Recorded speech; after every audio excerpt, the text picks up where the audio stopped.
Simon & Schuster Audio presents Star Trek Deep Space Nine, The 34th Rule by Armin Shimmerman and David George.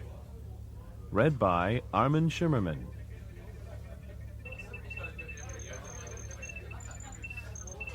The universe was about to make sense.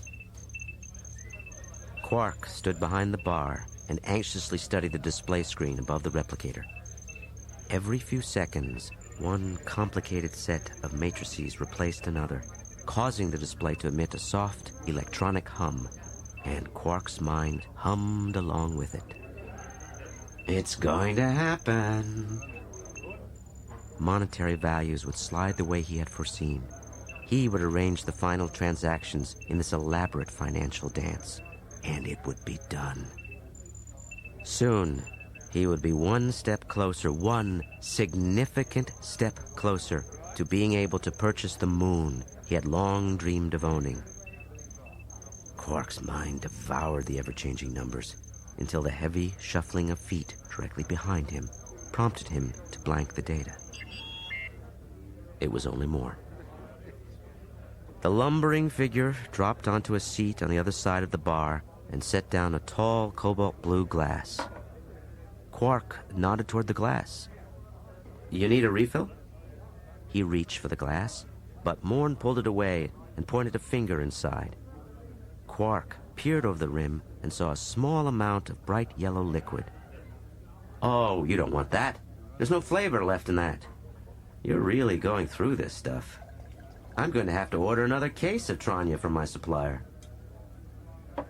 While Morn picked up his glass, Quark took the time to scan the rest of the bar. Lieutenant Commander Dax was down from ops to provide her amusing, sometimes biting, commentary of the weekly dart match between Chief O'Brien and Dr. Bashir. And somewhere, Quark was fairly sure, Odo lurked.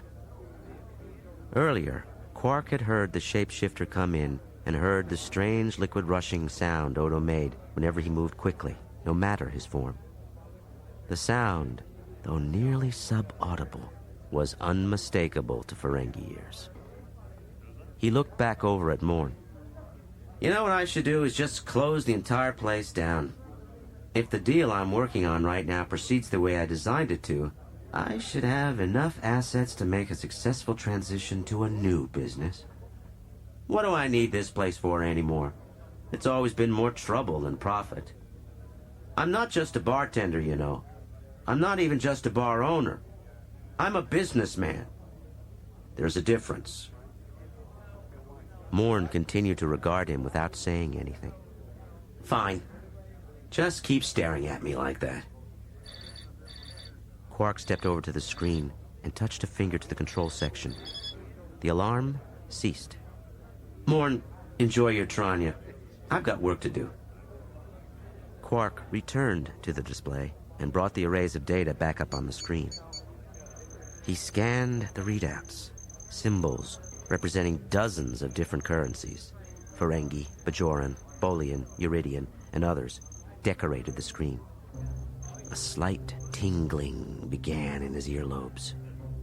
He reread the file while his hand hovered above the transmit button. Quark hesitated. Once he approved the transactions, there would be no turning back. This is your best chance. The best deal you've ever put together. It will work. He repeated the 60-second rule of acquisition in his head.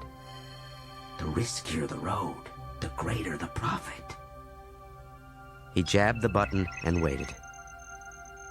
Failure now would destroy him. My moon. Cousin Gale owns his own moon. He recalled the luxurious estate from which Gale ruled his natural satellite, where a sophisticated communications console permitted monitoring of 3 different financial exchanges. For years, Quark had privately aspired to Gale's standard of achievement.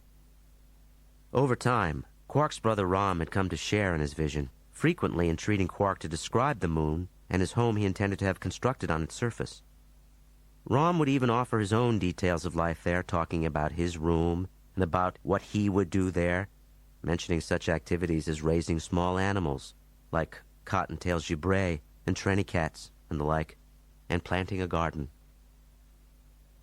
The tranquil picture Rom painted of life on the moon bespoke his view that Quark would retire there. But Quark had no intention of dwelling in retirement. Business was not only his livelihood, it was his recreation as well. Had Zek attained the office of Grand Nagus for the sake of the office itself? No, of course not. Money begets money, and power begets money. And the Nagus, while serving in his official role, also used the influence and resources of his position to continue engaging with great success in his own business ventures. On his moon, Quark would do the same.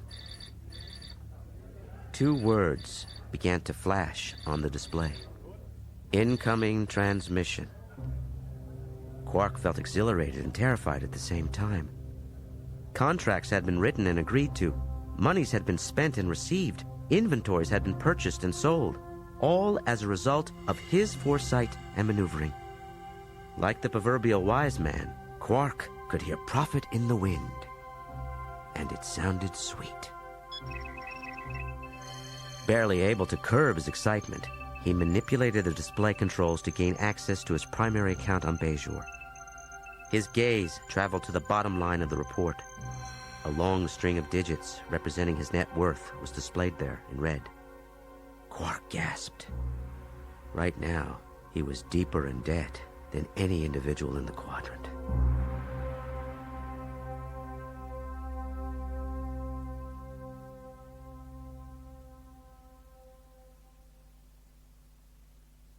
The 97 minutes following Quark's financial ruin were among the most difficult to live through in his life.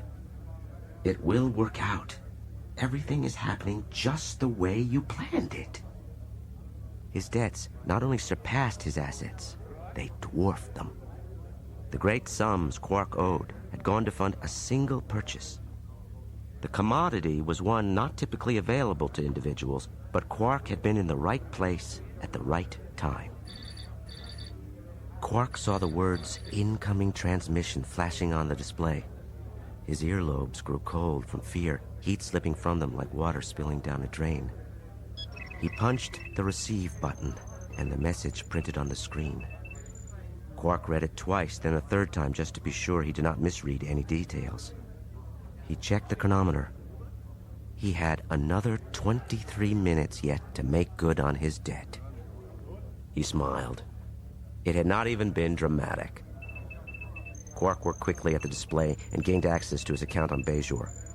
His net worth came up in black. The deal had been very profitable. He had done it. Now, finally, Quark had seed money. From here, he could really start to deal, really begin to build up his finances to the point where he could afford the moon and its accoutrements. He turned to face the rest of the bar. Everybody, drinks are on sale. Drinks are half price for the next quarter hour. He had been about to say drinks are on the house, but he was interrupted by the financial planner in his head, who wanted to know why, just because he had successfully concluded a deal, he was about to behave so foolishly. I really should give up this place. Leaving this place and these people would be nice, and Quark eventually would, but not yet. Being here at the mouth of the wormhole had permitted him to make this first sizable deal.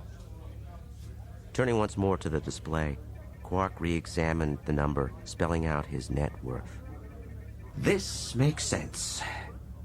This is how the universe is supposed to work.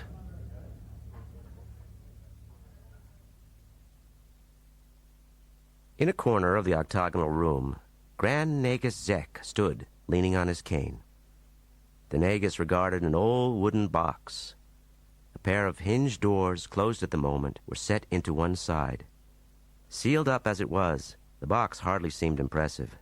But Zek smiled as he contemplated how much profit he estimated its contents would bring him. The Nagus gazed around, verifying that arrangements were complete. The anteroom had been configured for the imminent arrival of a delegation from Bejor, led by their Minister of Religious Artifacts. The Bajorans were vigorously seeking to obtain the object that now sat in his room. In the box, sitting on the pedestal table, an orb of the prophets. The orb was one of only 9 such objects known to exist. At one time, every known orb had been kept on Bajor, but when the decades-long Cardassian occupation of Bajor had ended several years ago, all but one of the objects had been seized by the departing conquerors. Zek had come into possession of this orb, the 9th orb, the so-called Orb of Wisdom, through a contact on Cardassia 3. The orbs were curious artifacts. Hourglass-shaped and a vibrant green in color, they glowed from within and had been known to defy gravity. Other, more spiritual powers had long been rumored. The orb was the type of commodity that the Nagus loved to peddle, because many factions were compelled by different reasons to possess it. As Zek had anticipated, no group desired to possess it more than the Bajorans. They asked, cajoled, demanded. Zek put them off, maintaining that there was other business he needed to conduct before he could even concern himself with the sale of the orb. Eventually, the Nagus had received an impassioned letter signed by both the Bajorans' highest governmental officer and their religious leader. In the letter, the First Minister and the Kai argued that because the orb had originally been found in their star system, it truly belonged to the Bajoran people. They pledged to pay a reasonable price for it. The subtext suggested that they might even be willing to pay an unreasonable price. They had to have the orb. Zek had expected the letter, and he used it as the impetus to begin the process, an auction that would lead to the eventual sale of the orb. And the Bajorans had entered the bidding. Zek looked over at the box in which the orb sat and wondered what the Bajorans would bid for it today. There seemed little question that the amount would be sizable. Whatever amount the Bajorans bid, he knew it would not be enough.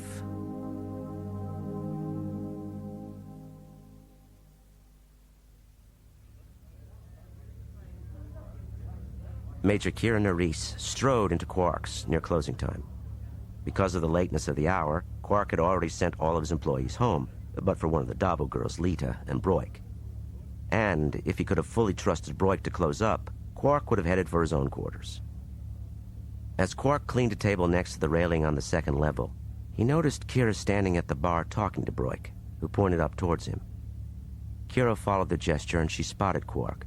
She made eye contact with him and smiled. Quark shivered. He was only slightly less wary of people who smiled than he was of people who made promises. Quark then headed down to the first level. "Hello, Quark. How are you?" Quark blinked. "How am I? Major, what do you want from me?" "What makes you think I want something from you?" "Call it Ferengi intuition.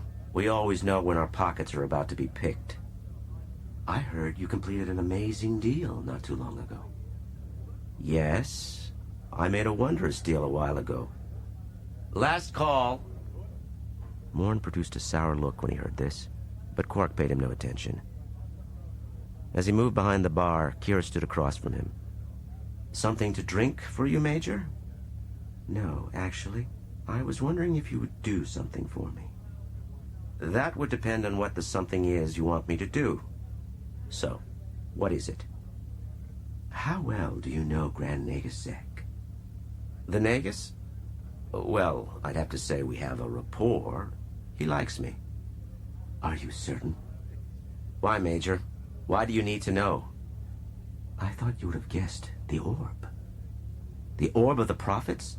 The one the Nagus is auctioning off?" Kira's eyes grew suddenly cold. "Yes, the 9th orb, the one he won't sell to Bajor." Finally, Quark understood. Kira was deeply committed to her religious beliefs. If she believed that the Nagus would not sell the orb he possessed to her people, she would be roused to action.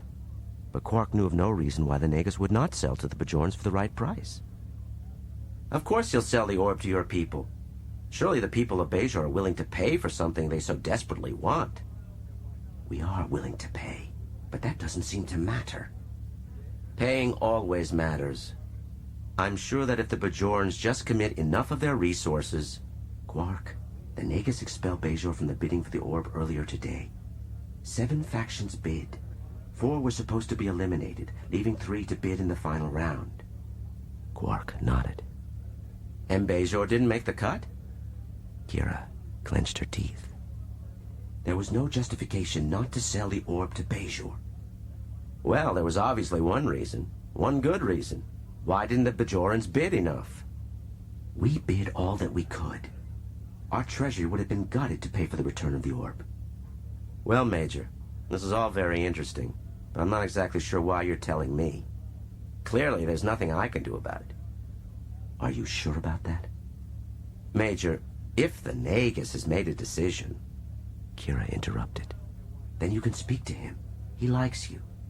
You can't possibly believe I could change the Nagus's mind. Why not? You can be very persuasive. All I want you to do is to urge him to reinstate us in the bidding. Quark paced slowly back and forth beside Kira. You have to give me time to think about this. You don't need to think about this. Quark stopped and met Kira's eyes. Major, we, the Ferengi, we have rules about these sorts of situations. And the second rule of acquisition is, the best deal is the one that brings the most profit. Quark, the orbs of the prophets are religious artifacts, religious symbols. They are extremely important to us as a people. We are willing to pay well. I understand your perspective, Major. Try to understand mine. Would you ever attempt to get Kai Wynn to change her beliefs? What I'm asking of you has nothing to do with religious beliefs. You're wrong. What you're talking about concerns the tenets of business, and business is the most important thing to a Ferengi. The acquisition of profit is as meaningful to us as the spiritual life is to the Bajorans. Are you saying that the Nagus is right in refusing to sell the orb to Bajor? Major, Grand Nagus Zek is not merely a businessman. He is also a symbol. Virtually a religious symbol of financial acumen for the Ferengi. For me to attempt to change his mind, well, I would be inviting censure and a fine. And I would be wrong to do it. Kira simmered and stared down at Quark. Profit is more important to the Ferengi, to you, Quark, than the spiritual needs of an entire population? Major Kira, you want me to help Bajor, but you're not even considering my beliefs. Perhaps if you could do that. I don't want to do that. I would never want to do that. Kira turned and slammed into Broik, and the tray Broik was carrying flew through the air.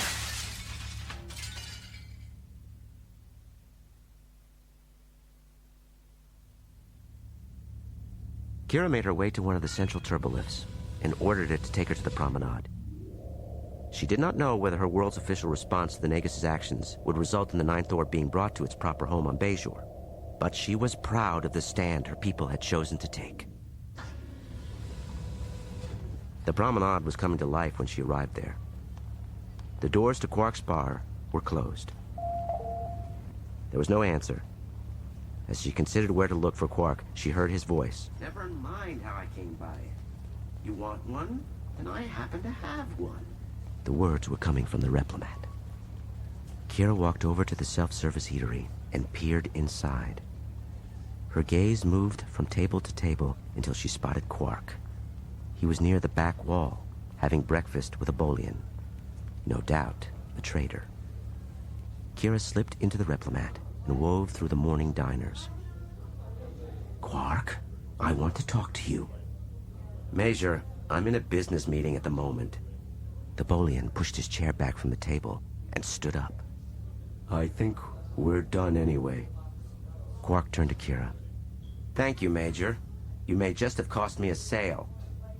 Quark began to reach into the snack bowl sitting before him. Listen to me, Quark. Bajor officially responded this morning to being removed from the bidding for the orb. They decided to demand that the Nagus reinstate Bajor in the final round of the auction within exactly 3 days. But if the Nagus doesn't, then all Ferengi will be evicted from Bajoran space. Evicted? I can't be evicted. I have a business here. Right now you do.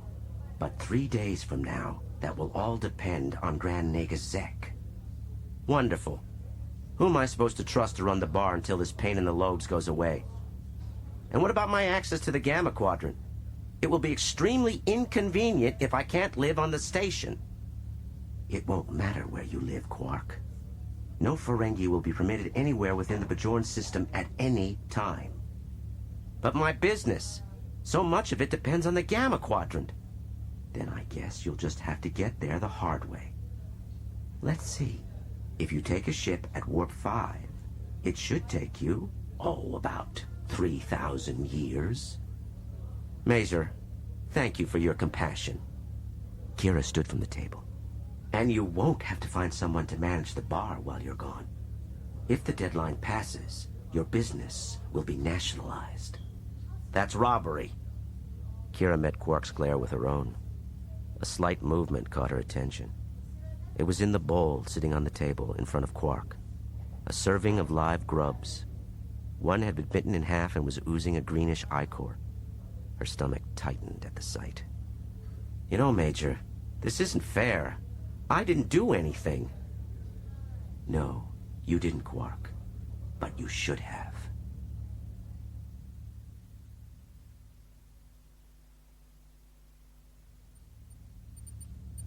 Quark's fingers dashed across the controls of the comm panel in his quarters, like the legs of a trained and hyperactive spider. His brother Rom's nose was nearly pressed against the display. Do you mind, Rom? As empty as your head is most of the time, it's not transparent. Oh, sorry. He moved behind Quark's seat. What's the matter, brother? Can't you find him? No, I don't think he's on Ferenginar. But where else would he be? He could be anywhere, you idiot. Well, maybe we should leave him a message like you did for the others. I would leave him a message if I knew where to leave one. Rom started to wander aimlessly about the room. He stared at the blank display for a short time, then came over and joined Quark on the sofa. Brother, I don't want to have to leave Deep Space Nine. Don't worry, Rom. But I like it here. I have friends here. And I'm on Chief O'Brien's engineering team. This place is my home. Stop whining. I told you not to worry about this. We're not going to have to leave. But why are we trying to contact anybody on Ferenginar at all? I just want to make sure that Grand Nagus Zek is going to allow the Bajorans back in the auction for the orb. That's all. Once I've confirmed that, won't you feel better? Yes. I already feel much better. Quark regarded his brother and saw what appeared to be an expression of genuine relief on his face. Abruptly, he was reminded of another time back in their youth on Ferenginar.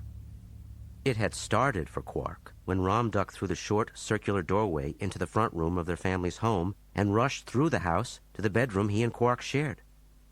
The usually loquacious Rom never came home without wanting to share the events of his day with the entire family. Father immediately followed Rom to his and Quark's room.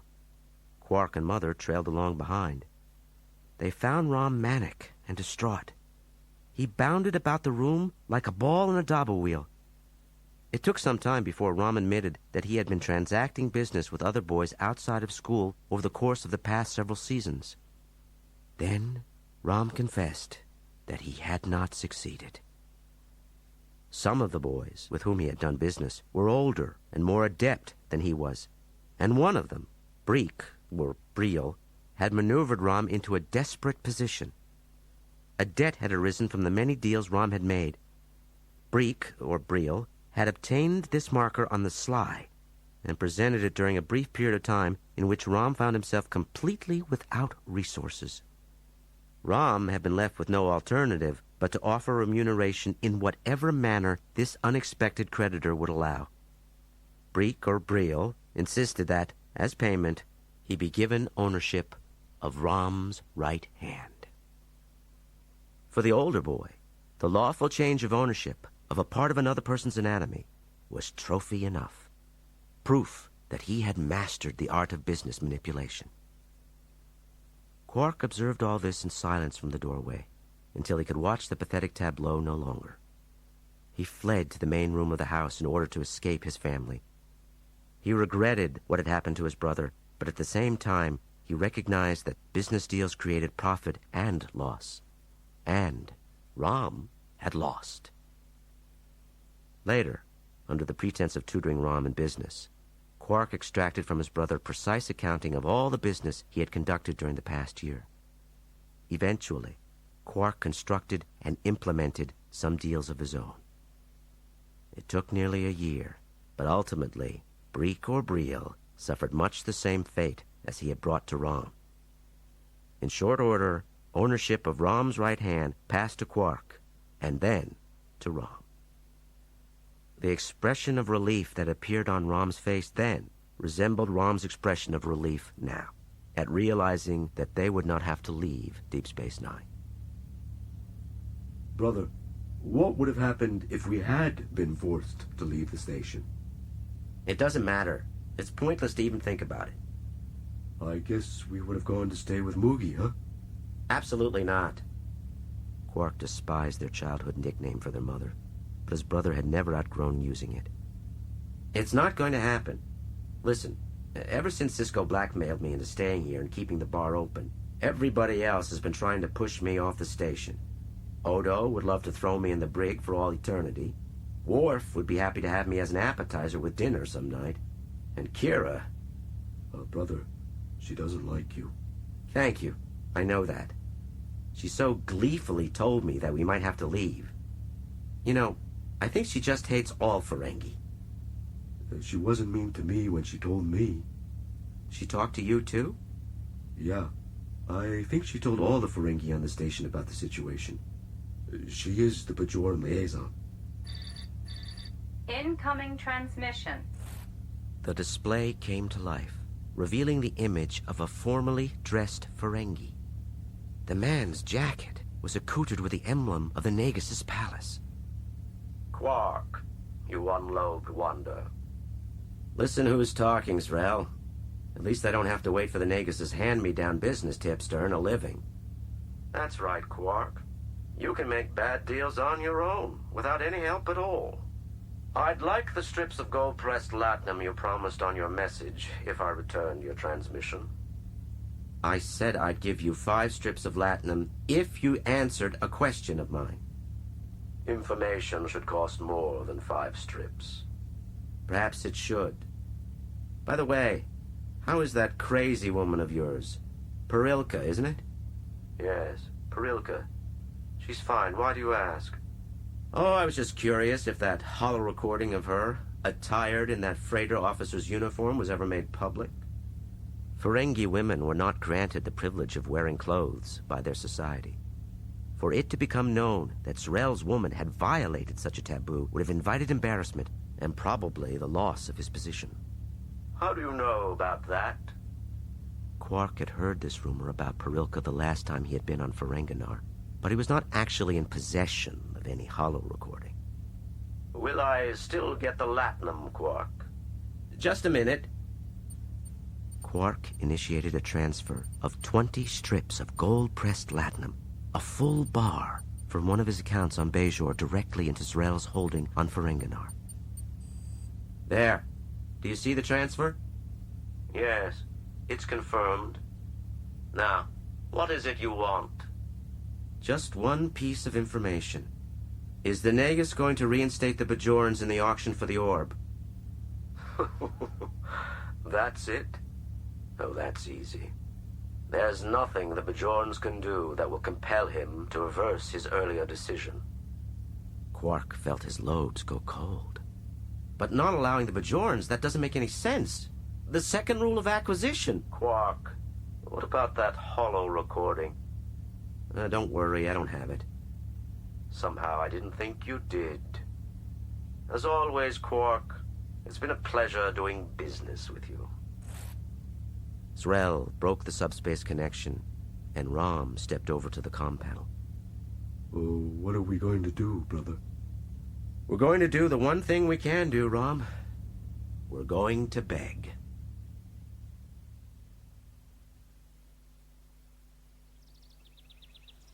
The building that housed the office of First Minister Shakar sat not in the center of Bajor's capital city, but on its outskirts. On the balcony, just outside the office, Shakar stood, basking in the enchanting blanket of warmth provided by the springtime sun. After fighting for more than a quarter of a century to free his world and its people from the Cardassian occupation, Shakar found that there were few things that pleased him more than simply gazing out at the majestic Bajoran wilderness. For all of Shakar's adult life, and even before that in his youth, what he had been able to do for his people had been to battle ceaselessly against tyrannical invaders. There had been successes against the Cardassians. Shakar was especially proud of his role in liberating the forced labor camp at Galatep, at which unspeakable atrocities had routinely been committed. But those successes had only been able to be measured by individuals. The Cardassians had only left Bajor when they had wanted to leave, and that had only been once they had torn all of the readily harvested resources from it. Minister, Shakar jumped. Just beyond the threshold stood Kai Wynn, the spiritual leader of the Bajoran people. I'm sorry, Eminence. I didn't hear you come back in. At his prompting, he and the Kai had taken a few moments' pause during the morning meeting. He had felt the need for a respite before moving on to discuss the issues of the Ninth Orb and the Ferengi. The Kai had indulged him, but now it was clear that she wanted to continue their meeting. He started back into his office.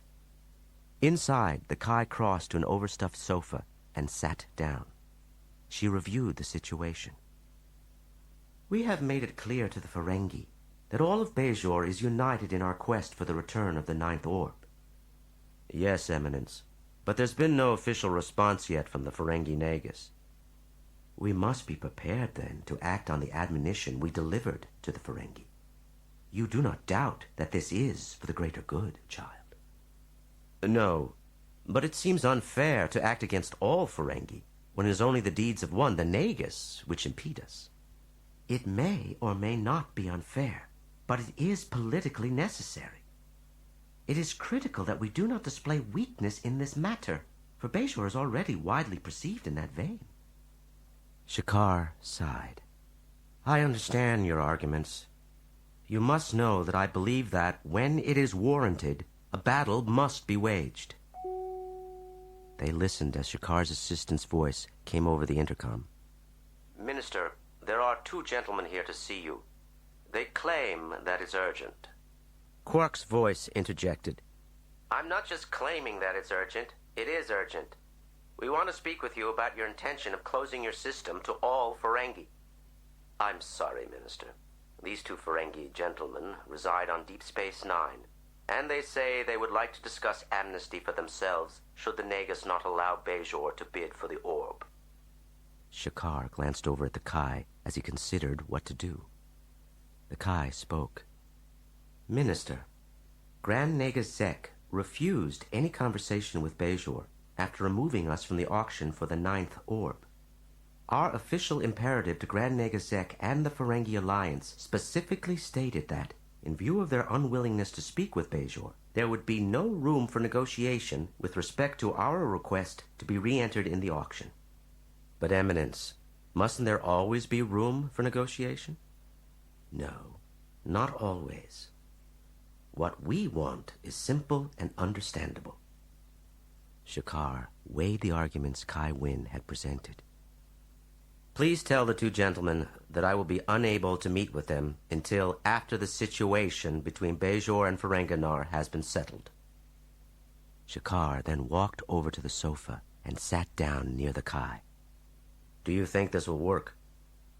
Truly, I do not know, child. But I know this. I am confident that the prophets will see the orb return to Bajor.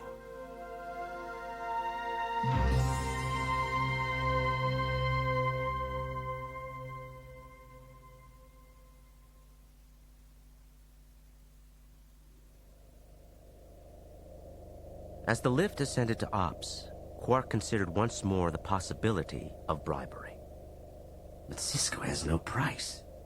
Damn Starfleet. And damn Bajor, too. Even though he and his brother had not been permitted to speak with First Minister Shakar, Quark realized that such a discussion would likely not have been fruitful anyway. Even Shakar's assistant had been unwilling to accept a bribe. Kai Wynn's security team had also turned down his offers. Quark stepped out of the lift and started around the perimeter of ops toward Sisko's office. With everybody busy, he was hopeful that he could sneak past unnoticed. But Kira caught sight of him. Is there something I can do for you, Quark? Major Kira, I'm here to see Captain Sisko. For what reason? For my reason, and it's none of your business. Captain Sisko is a very busy man. He can't just stop what he's doing to meet with whoever decides to come up to ops. Which is why I have an appointment to see him. Quark tapped the signal panel beside the doors, willfully not looking back at Kira. Quark entered the office and stopped just inside.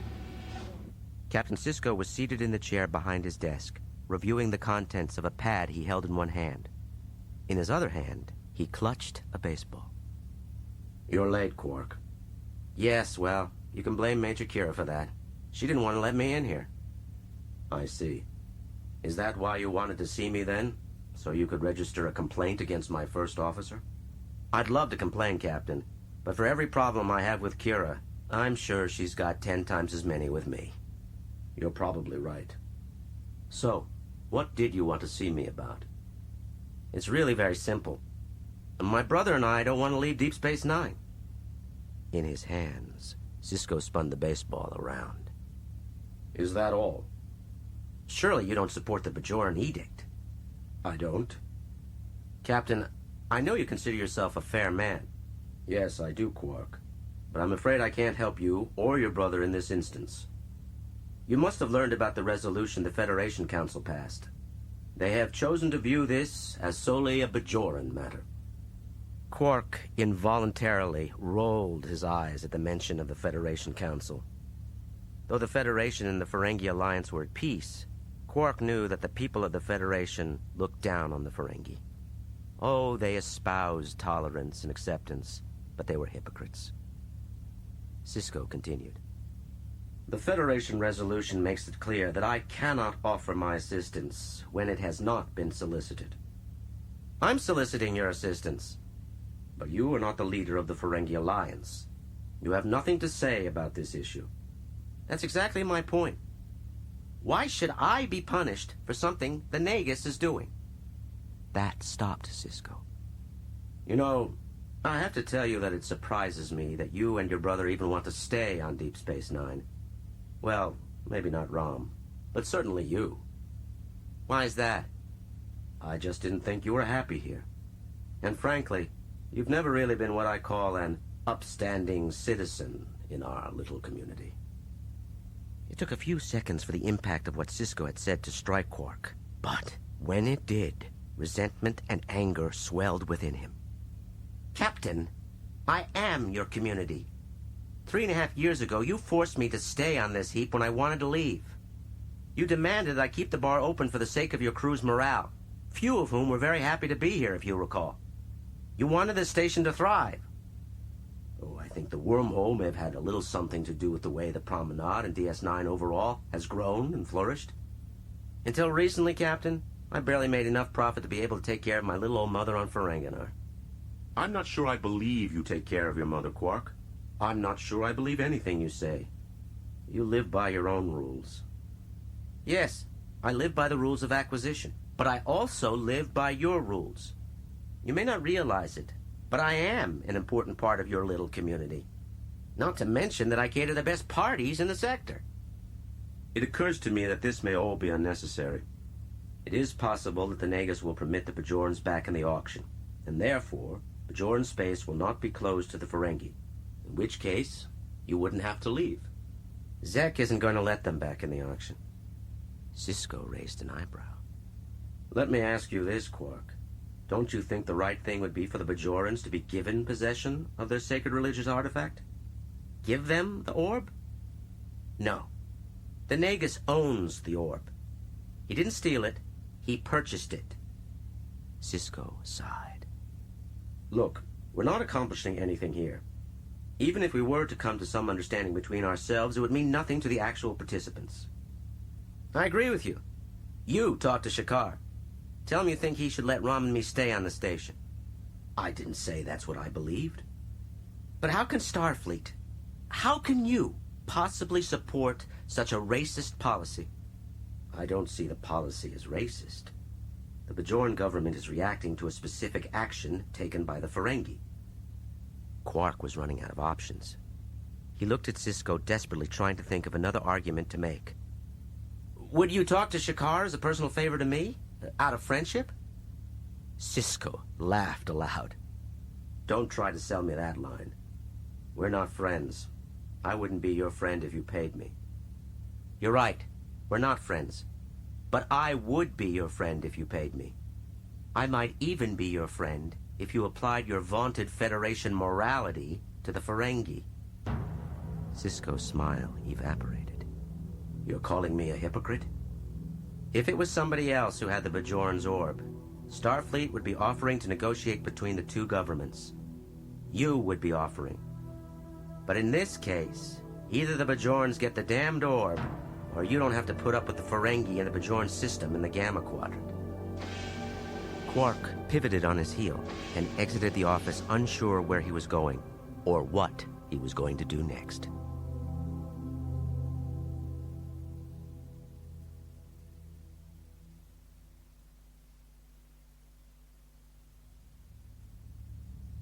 Two hours before the Bajoran deadline, Quark did not have a buyer for the bar. Rom, I'm ruined. Don't worry, brother. You made that great deal a few weeks ago. I'm sure you'll be able to make others. Don't you understand, you idiot? The reason I was able to make that deal was because of my contacts in this area of space, and my proximity to the Gamma Quadrant and the wormhole. When I start doing business in another location, it'll take me years to establish all the advantages I had from being here. Well, brother, at least we have each other. Wonderful. That and 2 slips of Latin will get me a cup of Ractigino. It was early morning, and they were in the bar, and Quark was attempting to contact what he knew would be his last hope of making any kind of profit before the Bajorans made it illegal for him to be here. Rom questioned him. Are you trying to contact Cousin Gala again? Yes. Trog told me where I could supposedly find him. Quark operated the comm panel, and the words "establishing link" appeared on the screen. Suddenly, an image replaced the words on the screen. A striking young woman with piercing eyes and a smooth, bald head. She was obviously a Deltan. My name is Quark. I was looking for Gala? I cannot help you. What? Why not? Gala is not available. Does he know you? Yes, absolutely. I'm his cousin. I need his help. He owes me. A voice came from off-screen. I wouldn't exactly say I owe you. Gala, please tell me that's you. A Ferengi male appeared on the comm panel besides the young Deltan woman. Quark, how did you find me here? I think that when you return, you'll discover that Trog is a few bars of latinum richer than when you left. Trog. He's like family. Obviously, he took my money. What is it you want, Quark? Quark explained what had happened, and when he finished, Gala shook his head. Even if I was inclined to buy the bar from you, what would be the point? The Bajorans would take it from me for the same reason they're taking it from you. But listen, this could be the best thing for you. Why not join my business? I don't want to join your business. I want to keep my business.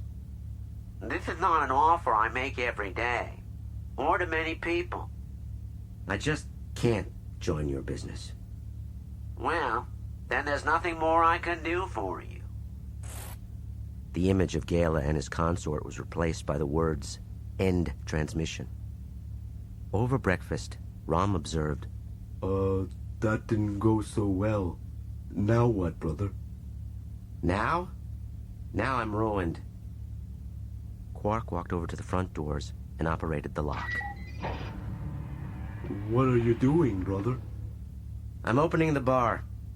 I might as well make the last few strips of latinum I can before the Bajorans come up here and steal my bar from me. 30 minutes later, there were 24 customers in the bar. Dax had entered, and she sat down on a chair next to Rom. Quark came up to her. What can I get you, Commander? I don't know. I could use something. I was just going to get something to eat at the Replimat when I saw that the bar was open. For a limited time only. An unfriendly voice interrupted.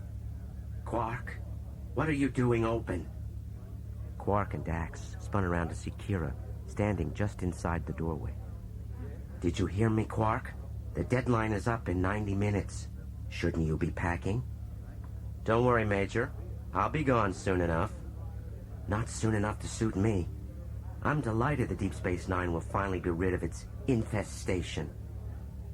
Dax touched Kira lightly on the arm and led her a dozen or so steps away from the bar. Major Kira, I need to speak with you. I just want to stop you before you embarrass yourself any further. Whether you believe it or not, Quark is innocent in this matter. By coming here now, you've gone out of your way to berate Quark. Hardly the kindness and caring that the Bajoran religion advocates. But the fate of the Ninth Orb is at stake. I realize that, Nerys. But is that really a reason to treat Quark, or anybody, so badly? Has Quark ever told you that he's happy that the Ninth Orb isn't on Bajor? No, but he refused to try to persuade the Nagus to reinstate Bajor in the bidding. I know that, but I also know that Quark opposing the Nagus would be like you opposing the Kai. You sound like you're on Quark's side. I'm not on anybody's side, but I honestly think the way you've behaved here is wrong. Kira spun on her heel and paced quickly out of the bar. As Dax returned to the bar, Quark nodded his head in the direction Kira had taken. She sure looked angry. Rom nodded. Mad enough to chew neutronium.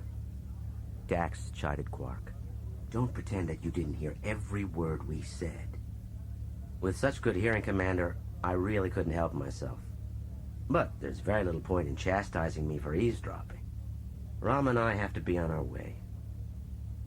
Quark and Rom had already packed up their personal belongings, along with a few particularly useful and valuable items from the bar. If there had been more time, he would have held a sale, but the 3 days leading up to the deadline and his frantic efforts, first to find a way to remain on the station and then to sell the bar, had left him no opportunity to do so. Dax looked at Quark. Where will you be going, Quark? Alastron 4 for now. Why did you choose that place? The only ship departing the station this morning, before the deadline, is an Alastron shuttle headed back to their world. Are you going to let somebody destroy your business for something that you didn't do? I don't appear to have much choice, Jadzia. And really, I do have to be going. Last call, everyone. And I do mean last. From the end of the bar, Quark saw that Morn was gazing at him with an expression that seemed equal parts sadness and terror.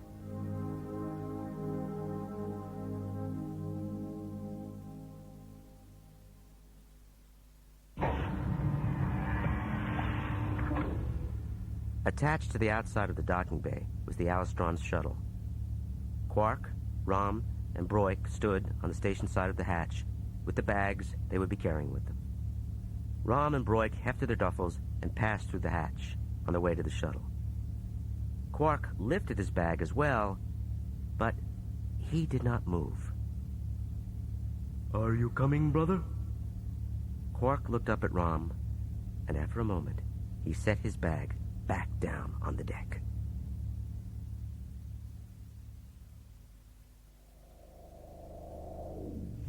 Odo adjusted his movements as he exited the turbolift onto the promenade. He tensed, as best he could, the internal structure of his body, trying to reduce any interior flow of his changeling anatomy. He walked past the Replimat and the other shops on his way to Quark's. As Odo neared the bar, he spied Quark inside the doors. With the exception of Rom, he noticed all of the waiters were new to the bar, and none of them were Ferengi.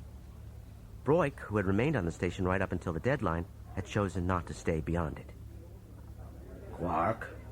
Odo was pleased to see Quark start at the sound of his voice. Odo, where did you come from? I didn't come from anywhere. I'm always by your side, Quark. How else would I be able to catch you in the act of committing a crime? You haven't caught me yet. You're breaking the law right now just by being in Bajorn's space. And yet, you don't seem to be arresting me.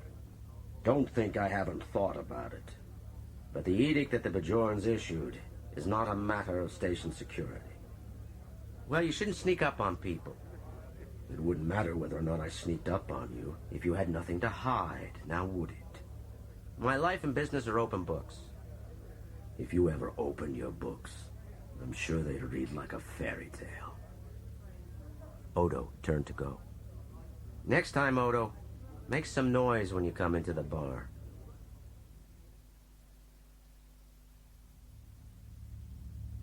Back in his office, Odo looked up from his console to see Captain Sisko enter, accompanied by a man and a woman.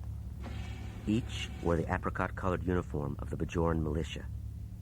The woman carried a Bajorn pad, while a small instrument pouch was slung on a strap across the man's shoulder. Constable Odo, this is Lieutenant Carlian and Sergeant O'Neill. Apparently there have been reports from Bajorns living on the station indicating there are several Ferengi aboard Deep Space Nine. Lieutenant Carlian corrected him.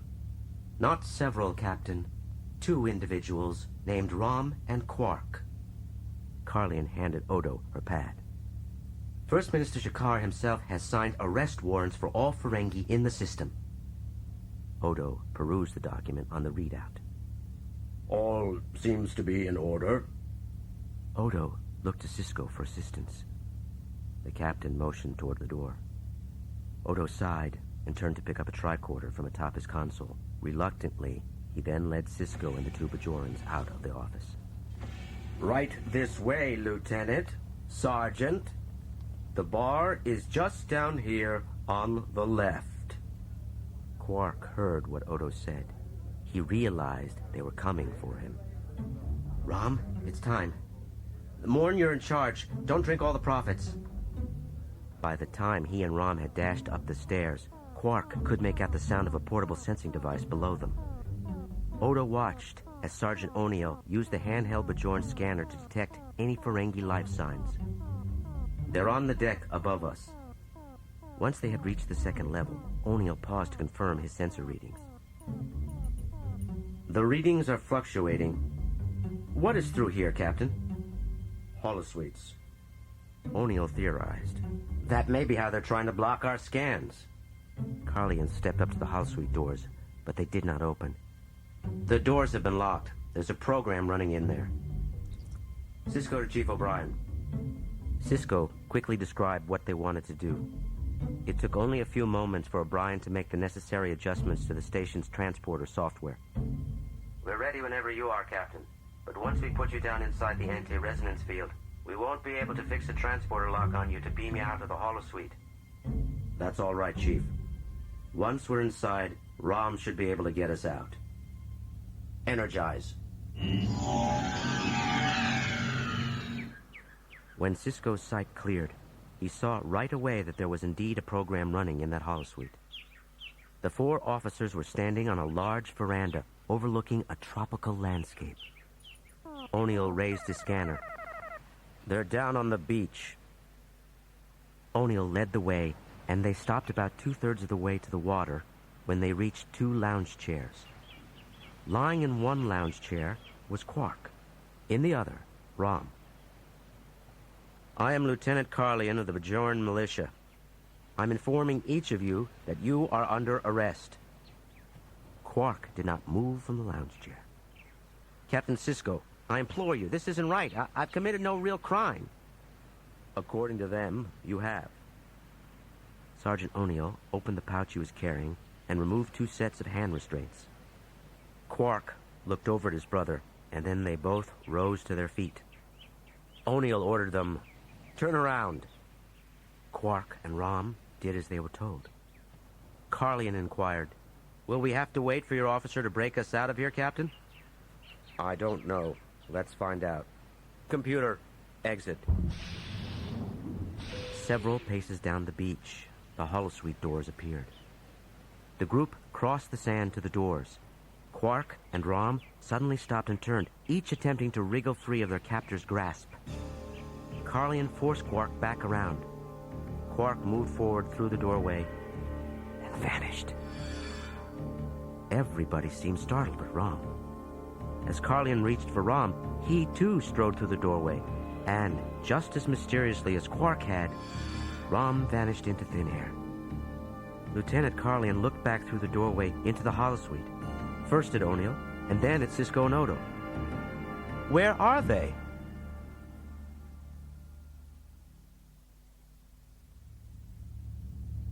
Quark stood by the sealed inner hatch with his mouth hanging open.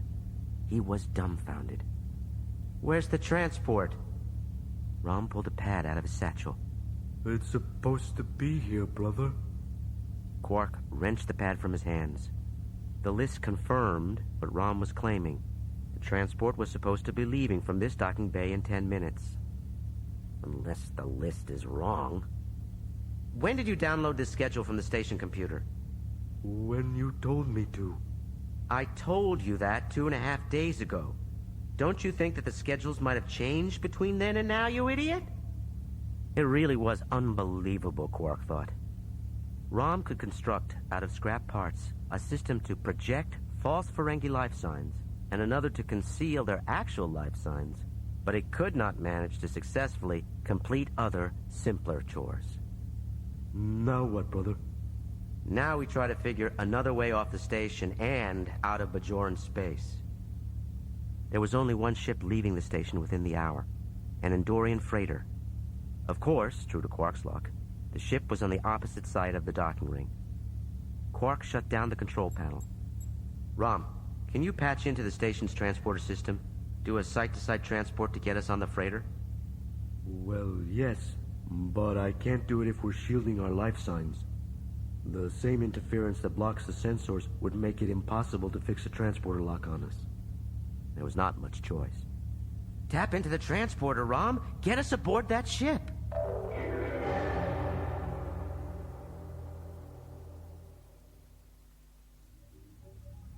In ops, Odo noticed it at the same time that Kira did.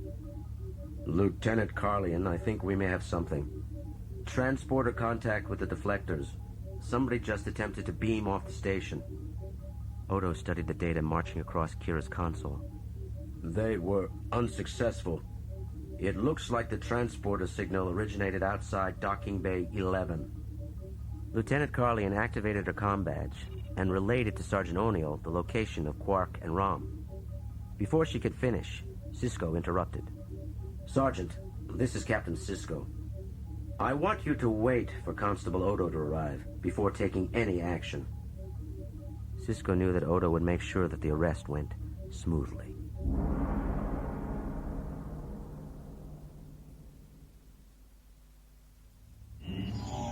Quark and Rom had begun to transport, but when the beam effect had dissipated, they found that they had gone nowhere. Rom, what happened? Rom operated his pad. I'd have to locate the transporter logs to find out why we weren't successful. Well, hurry up. Quark knew time was growing short. Brother, the deflectors are up around the station.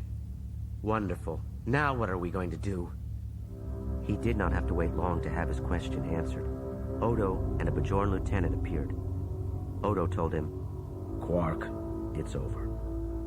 Carlian stepped up to Quark and gazed down at him. I am Lieutenant Carlian of Bajor. I am informing you, both of you, that you are under arrest.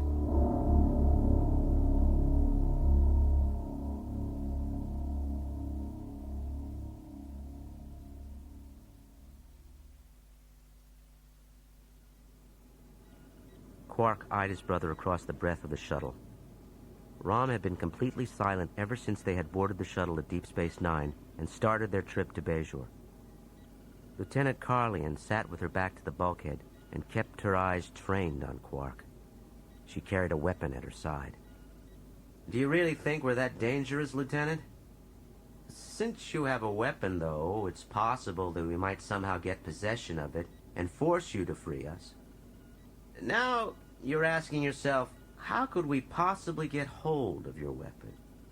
You're not likely to drop it, are you? And there doesn't seem to be much chance of overpowering you. I know. We could buy your weapon from you. Shut up, Ferengi. Is that supposed to be an aspersion? Because it's not. I am a Ferengi. Would you be insulted if I called you Bajoran? I can be proud to be a Bajoran. Well, I'm proud to be a Ferengi. Yes, your culture is so rich. You disgust me. Are you sure it's me that's disgusting you? Or have you perhaps thought of a price you would be willing to accept?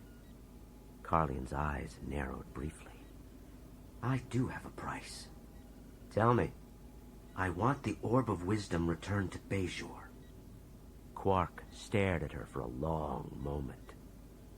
You could have had the orb, if only your people had possessed some sense of its worth. Apparently the orb is worth more than your freedom. Quark closed his mouth. Right now, there was nothing more to say.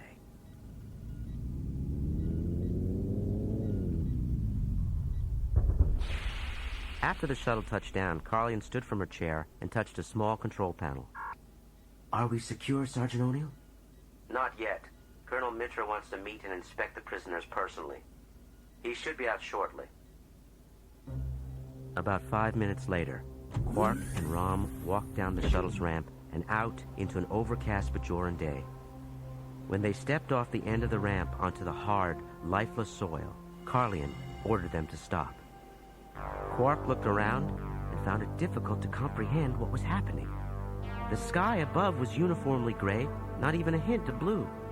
No trees, no mountains or hills, nothing but desolate plains. Closer, he saw a tall wire fence with sentry posts at regular intervals. A line of 5 Bajoran militia officers stood at attention by the end of the shuttle ramp. The one in the middle, a colonel, stepped forward. He was an older man, but solid, with chiseled features. Welcome to Galatep.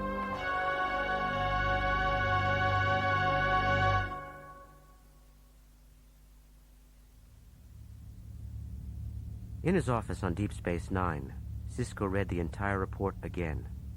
Something was definitely wrong. Come in. Major Kira entered the office. You wanted to see me, Captain? Yes, Major. I've just been going over your report. There are some disturbing numbers in here. 29 vessels slated to dock at Deep Space Nine within the past week, all missing? Any explanation? No, sir. Sisko leaned back in his chair. What does Commander Worf have to say about this? I haven't consulted with him about it. None of the ships we're talking about are Starfleet. Sisko to Worf. I'd like to see you in my office. Sisko looked back over at Kira. Perhaps he can shed some light on this from an intelligence standpoint. Worf entered the office. Commander Worf, please have a seat. I'd like you to take a look at this. Worf took the pad and read through the displayed text. I take it this is unusual. Not entirely, but not on such a regular basis. Is there anything you know of, Mr. Worf, that might help us explain this? There have been no incidents in the sector involving Starfleet vessels, but there have been several rumors about small ships being attacked in nearby space. A certain possibility occurred to Sisko. Major, have you spoken with First Minister Shakar recently? Not in the last few days, no. Why? Maybe you should see if Bajor has experienced any problems similar to the ones we're having. Do you know what's going on, Captain? I have an idea, but it's only speculation. Commander Worf, prepare the Defiant.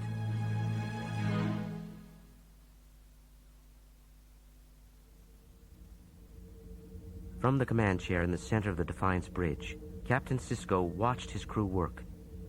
Dax, stationed at the flight control position. O'Brien was at operations. Worf at tactical. Dax announced, "We're approaching the Bajoran trade routes."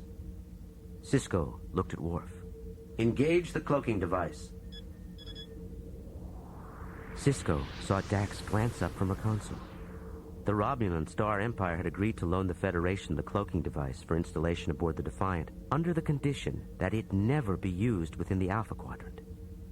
Cisco did not take this stipulation lightly, and he had weighed heavily the possible consequences of whether he was violating the intent of the agreement. The Defiant began tracing the trade route traveling away from Bejor. Worf looked up from Tactical. I am reading a vessel. Cisco steadied the main viewer. Magnify. O'Brien looked up. That's an old Earth vessel. Worf, who was an expert at spacecraft classification, nodded. Its navigational beacon identifies it as the Alarica. As the Defiant closed on the Alarica, Cisco saw several dark streaks along the main body of the ship. What are those black patches? Worf checked his console. They appear to be some sort of heat distress. I am picking up some very odd residual energy signatures from them. They almost look like the remnants of phaser fire. Can you make the attacker, Mr. Worf? Scanning, Captain. Sensor contact with another vessel. The configuration is Ferengi. Cisco launched himself up out of his seat. Damn. What type of ship?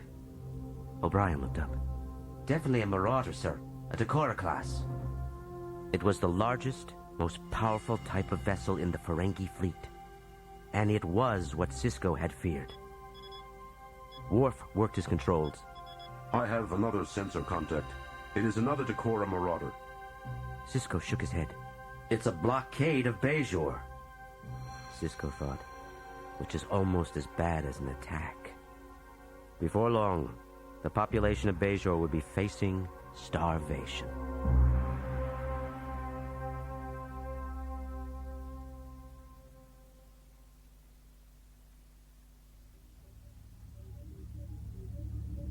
Cisco was in ops when Major Kira had arrived back at Deep Space Nine after a meeting with First Minister Shakar and Kai Wynn. He wants what, Major? I know, Captain. I agree that it's ridiculous. I told Shakar that the Federation Council would never authorize Starfleet to provide Bejor with ships. Of course they won't. These people refuse to negotiate with each other, and yet Zek is prepared to starve the population of Bejor, and Shakar is prepared to wage war with Ferenginar. It would be laughable if the situation weren't so grave. But, Captain, are you going to pass the Minister's request on to the Federation Council? As much as I'd like not to, Major, I don't really see what choice I have. And I'm afraid this will not reflect well on Bejor. What do you mean? What I mean is that this is the type of behavior that will be evaluated as Bejor is considered for admission to the Federation. And wanting to start a war is hardly an indication of a healthy and mature society. Kira's jaw dropped. Bajoran culture has existed for 500,000 years, far longer than the culture of Earth. You're right, Major. Your culture is much older than mine.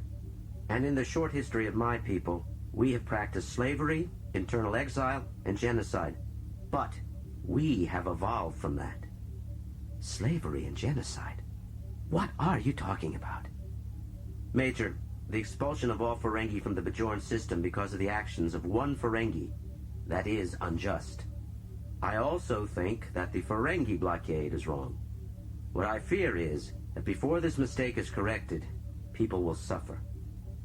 Kira asked Cisco, did you get permission to ask the Ferengi to let Starfleet transport humanitarian aid to Bejor? Yes. The Federation Council agreed to let me make the request in the name of altruism. Somehow, I don't think there's much chance of altruism persuading the Nagas. We'll see. You're in command of the station, Major.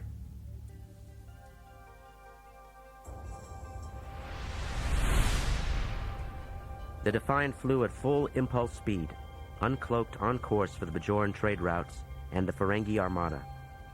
The bridge crew was quiet as the Defiant maneuvered into position. Finally, the ship came within viewing range of a Marauder. Worf turned to Cisco. I have the Ferengi vessel on screen. Mr. Worf, hail the Ferengi vessel. Let them know that I wish to speak to a representative of Grand Naga Zek. Tell them I have a business proposition for him. Yes, sir. We are receiving a response. On the main viewer was the figure of a lone Ferengi officer. I am Braktor, Daemon of the Marauder Krikta, and commander of this wing of the Ferengi fleet. Forgive my brashness, Daemon, but I have little time for diplomacy. May I transport aboard the Krikta to meet with you? Worf called before Braktor could respond. Captain, the Ferengi are not to be trusted. I strongly recommend that you meet with Braktor aboard the Defiant. Braktor nodded. Perhaps your officer is right, Captain. I would be willing to beam over to your ship. As Sisko entered Transporter Room 1, soft white granules of light gathered on the platform. Then Braktor materialized. He was clad in the gray uniform of the Ferengi military. Daemon, welcome to the Defiant. What I have to say won't take very long. What's the proposition? The requests first. As an official representative of the United Federation of Planets, I am asking Grand Nagus Zek to allow food and medical provisions to be carried by Starfleet vessels through the Ferengi blockade to Bajor. Braktor's eyes widened as Sisko continued. I would also like to request that the Nagus delay the completion of the auction for the 9th orb until after the matters of contention between the Ferengi and the Bajorans have been resolved. Braktor shrugged, seemingly unimpressed. All right. Now, what's the proposition? I am offering my personal services as a mediator between the Alliance and the Bajoran government to resolve their current set of disputes. That really doesn't sound like much of an offer, Captain. He's already turned down several of their attempts to negotiate. He has not turned down my personal services, nor has anybody promised to maximize the Nagus' profits within the context of mediation. Are you promising that? I am. Braktor walked back towards the transporter platform. Very well. I will deliver your message. Sisko swept his hand across the transporter console, and Braktor was gone.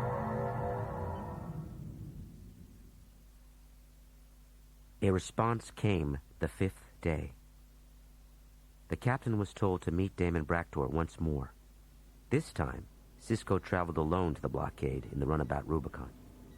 Anxious both to complete his business there and to learn the Nagus' response, Sisko made arrangements for Braktor to transport onto the Rubicon. Sisko greeted the Ferengi when he stepped from the two-person transporter at the rear of the runabout's cockpit. Daemon Braktor, how nice to see you again. I delivered your message, Captain.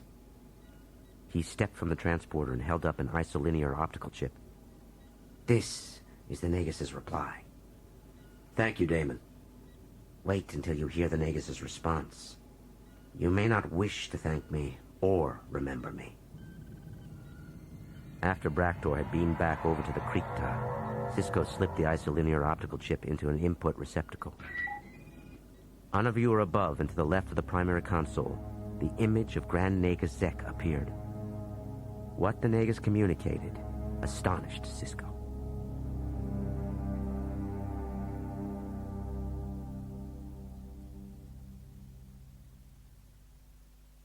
On Bajor, in his office, Shakar sat down next to the small table into which a comm panel was set.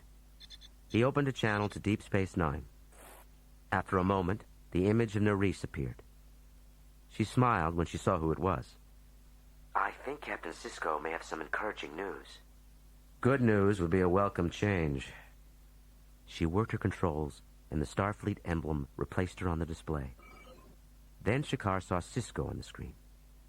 Captain, I'm sorry I haven't responded to your message sooner, but things are very hectic at the present time. I understand, First Minister. I have some news. After an appeal from the Federation Council, Grand Nagus Zek has consented to allow Starfleet vessels, subject to inspection, to ship humanitarian aid through the Ferengi blockade. Shipments should begin arriving on Bajor within 10 days. Shakar exhaled slowly. That is good news, Captain, but it falls far short of solving all of Bajor's problems with the Ferengi. That may be true, First Minister, but it certainly is a significant step toward accommodation. Captain, The humanitarian aid is of enormous importance, and we will welcome it. But Bajor also requires military support. You know that Starfleet cannot provide such support. Perhaps I could function as a mediator between the two sides. Captain, there will be no talks until the 9th orb is on its way to Bajor. Good day.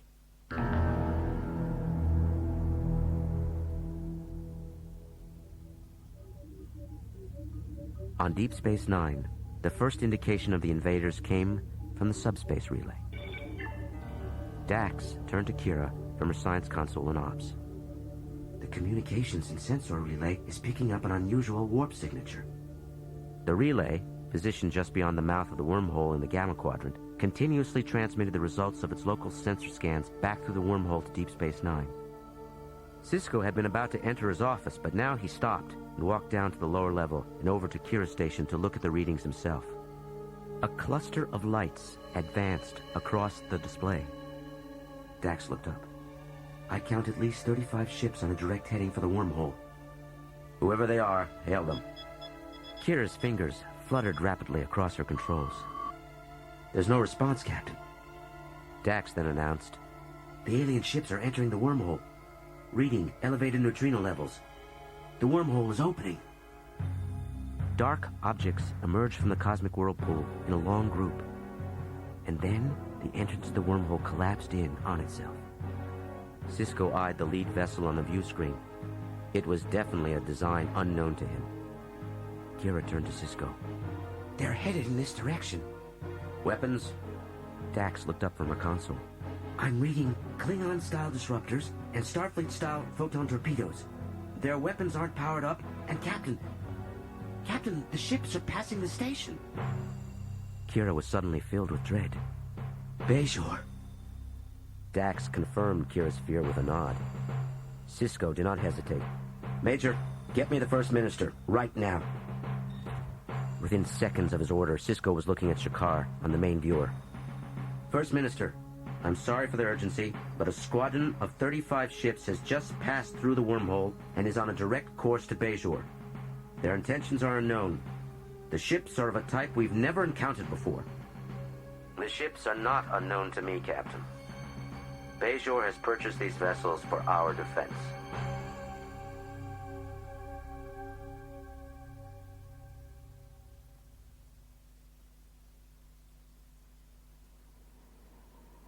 Rom was cold. In the darkness, he reached up and pinched the bottom of his right earlobe. He felt nothing. Cautiously, he rubbed together the fingers of his raised hand. He heard the noise, but only faintly. Still, that was good. At least he had not completely lost his hearing yet. It was too cold. Winter on Bajor. Winter at Galatep. He raised himself onto his side, trying to find a position in which he could get to sleep. As he turned over, the bunk creaked. Rom stiffened with fear. The barracks were monitored even at night. Moving around after lights out was provocation enough to punish the prisoners. Weary though he was, Rom found that he could not fall back to sleep.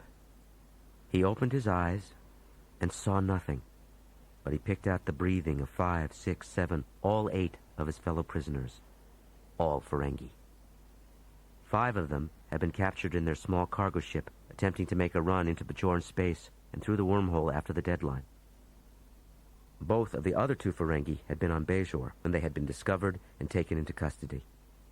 One of them, Court, had been conducting business on the planet and had not been able to leave before the deadline. The other, Karg, had not even known of the edict. He had retired several years ago to Bajor, where he had lived somewhat reclusively in a modest home in the province of Wintara Mas, painting still lifes and landscapes. As Rom lay huddled in his bunk, the thought of Colonel Mitra filled him with a distress that he had not felt since his youth, when Briel had so thoroughly humiliated him.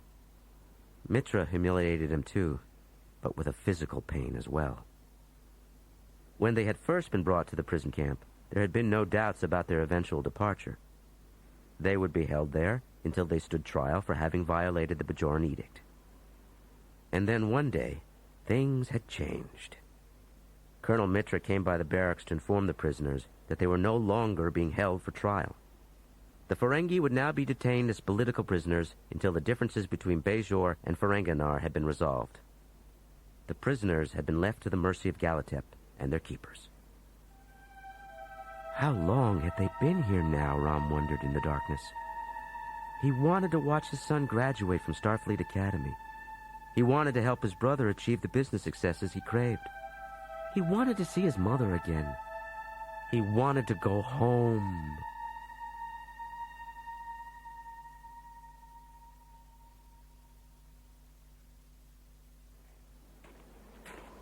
The next day, Rom felt like he was walking on knives. His feet were numb, and still he marched. There was no choice, really. Sergeant White was running them today. If Rom did not march, he would be beaten. Suddenly, Rom tripped behind Court. A hand grabbed the back of Rom's neck like a vice. He winced as he felt himself being lifted. White snarled, "On your feet, you big-eared freak." Rom crumbled to the ground, but White's fists shot down and grabbed him by the front of his jumpsuit. There was a moment when he thought he heard his brother's voice. "Leave him alone!" And then he was falling again. The back of his head struck the ground, and he fell further into darkness. Rom welcomed it.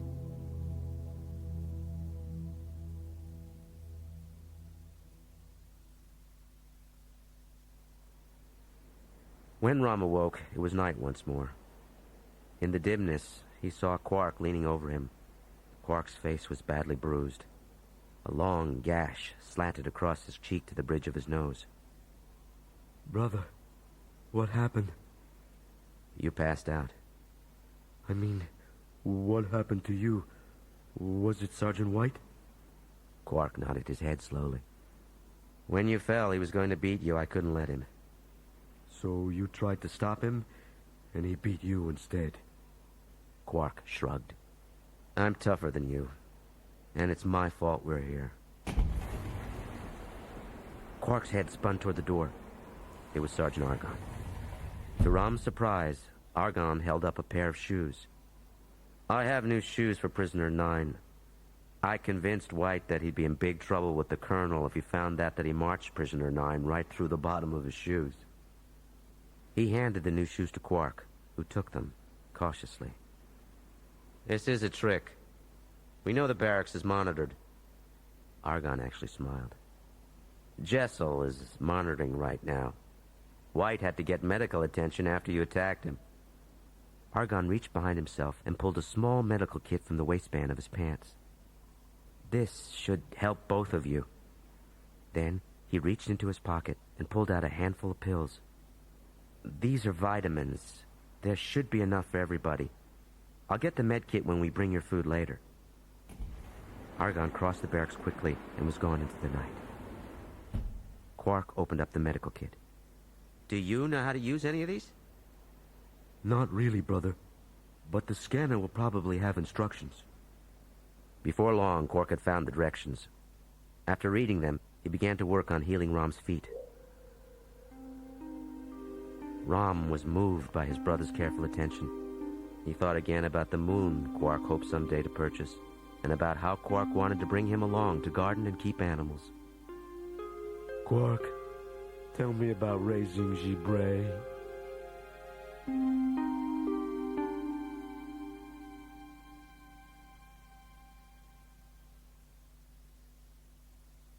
Sisko and Shakar stood facing each other in the First Minister's office. Sisko had rushed there upon learning of Bajor's purchase of the 35 starships that had passed through the wormhole. You're going to destroy Bajor, First Minister. Obviously, I don't think so, Captain. We are under siege. We cannot let the Ferengi have our lands. Minister, Bajor is not under siege. At most, you have a political war, maybe a trade war on your hands. The Ferengi aren't interested in capturing Bajor. All they want is access to the wormhole. And all we want is the orb. Oh, I wish you luck, Minister. Captain, there is another matter I must discuss with you. Are there more ships coming? No. We purchased what we could without drawing from the Treasury. If you didn't use the resources of the Treasury, then how did you buy the ships? We acquired them from the Iridians. As far as Cisco was aware, the Iridians regarded themselves as interstellar dealers of information. They certainly did not possess the facilities to construct starships. Shakar looked directly at Cisco. We promised to provide information in exchange for the transports. More precisely, it was access to information. We promised to provide a man named Zilius Voss access to all the data relayed to Deep Space Nine through the wormhole. Cisco was thunderstruck. That data is not yours to sell. It belongs to Starfleet. I disagree, Captain, as do Bajor's legal authorities. I'm sure those of the Federation will as well. You have 5 days from now until Zilius Voss or his representatives arrive to begin monitoring communications from the relay station. And if Starfleet refuses to cooperate? If Starfleet insists on preventing us from doing so, we will have to abrogate their invitation to operate the station. Cisco to the Defiant. One to beam up, Mr. Worf.